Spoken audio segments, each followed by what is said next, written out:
Bom dia, segunda série!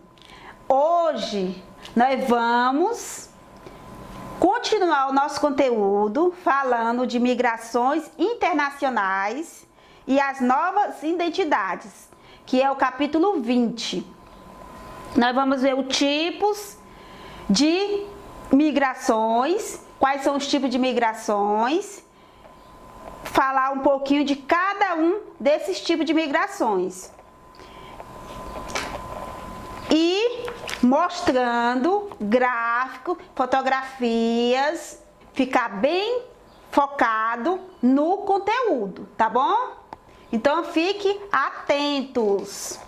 Vamos lá no nosso conteúdo.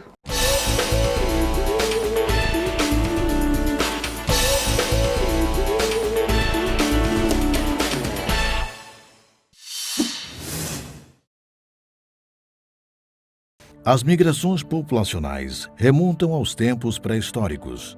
O homem parece estar constantemente à procura de novos horizontes. No passado, milhões de europeus e asiáticos migraram para todas as partes do mundo, conquistando e povoando continentes como a América, a Oceania e a África. Mas, ultimamente, tem-se verificado a migração espontânea de milhões de pessoas de quase todas as partes do mundo em direção à Europa e até mesmo à Ásia. A migração não é um fenômeno exclusivo do ser humano. Vamos entender melhor sobre isso.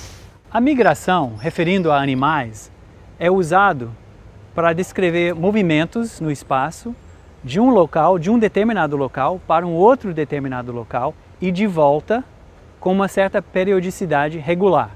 Por exemplo, na primavera indo para o norte e no inverno ou no outono voltando para o sul. Esse tipo de movimento, todo ano. Isso seria uma migração. Existem outros tipos de movimentos populacionais em animais também, como nomadismo, populações que vagam pelo espaço, pelos territórios aí atrás de recursos, e irrupções, por exemplo, que são explosões de movimentos num determinado momento, tipicamente quando falta um recurso em algum lugar e toda a população vai para um outro lugar atrás de recurso e achando, fica por ali e quando termina vai voltando, mas não com uma regularidade como se fosse todo santo ano indo e voltando. Migração do ser humano pode ser muito parecido com migração de animais, no sentido, bom, primeiro que o ser humano é um animal, como os outros, e especialmente em tempos históricos, quando não tinha tanta cidade desenvolvida, que tinha uma economia, uma base populacional embasada mais no consumo de recursos naturais, deveria ter tido migrações acompanhando, por exemplo, o búfalo, bisão, esses animais, acompanhando suas migrações. Quer dizer, um animal que é um recurso importante de comida para o ser humano é acompanhado pelo ser humano querendo comê-lo. Mas, em geral, hoje em dia, as migrações humanas parecem mais como as irrupções, ou o nomadismo, ou outros tipos de emigrações e imigrações de animais. Coisas que não têm tanto vai e vem, mas uma tendência de, por exemplo, sair do interior para ir para a grande cidade, ou de esvaziar as grandes cidades para ir para o interior. As razões que explicam as migrações são inúmeras: político-ideológicas, étnico-raciais, profissionais, econômicas, catástrofes naturais, dentre outras. Embora razões econômicas sejam predominantes, a grande maioria das pessoas migra em busca de melhores condições de vida. Todo ato migratório apresenta causas repulsivas, quando o indivíduo é forçado a migrar, ou atrativas, quando o indivíduo é atraído por determinado lugar ou país. Muitas vezes, o migrante se vê obrigado a sair do local onde mora por razões que fogem seu controle e que coloquem sua vida ou de sua família em risco, como, por exemplo, as migrações forçadas por perseguições políticas, religiosas ou étnicas. Como exemplo dos judeus perseguidos pelo nazismo na Segunda Guerra Mundial, ou no caso do Brasil, de intelectuais, músicos, poetas e escritores que durante a ditadura militar se exilaram em outro país.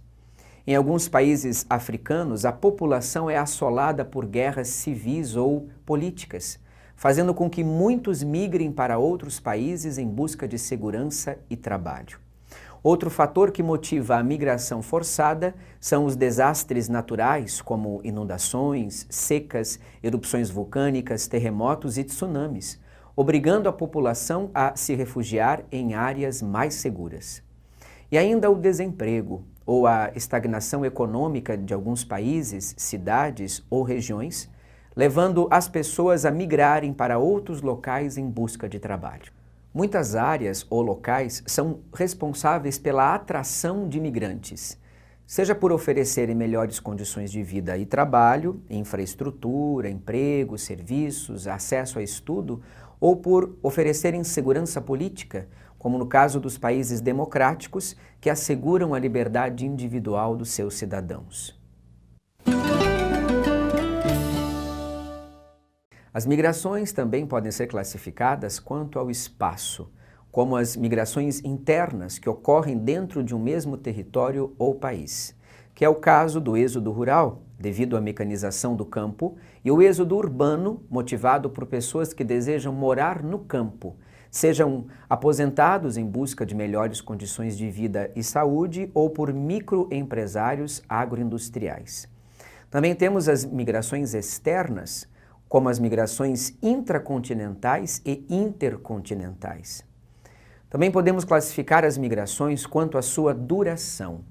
As migrações definitivas é o caso de pessoas que mudam definitivamente sem retorno ao seu local de origem, e as migrações temporárias, como a transumância ou migração sazonal, como por exemplo de criadores de gado e seu rebanho, que na época das cheias dos rios migram para áreas mais elevadas.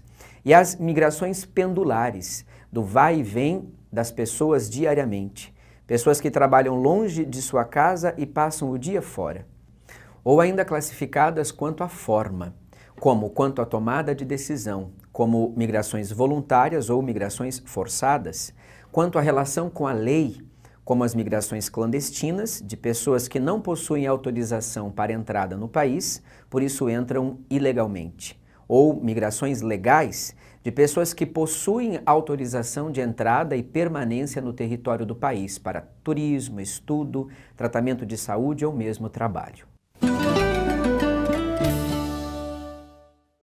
Outro movimento migratório interessante que tem ocorrido com muita frequência é a chamada migração de cérebro, que consiste no deslocamento, na saída da mão de obra especializada, que não são absorvidos pelo mercado de trabalho, como estudiosos, cientistas, pesquisadores de um país subdesenvolvido em direção a países desenvolvidos, por meio de oferta de trabalho e melhores condições de vida.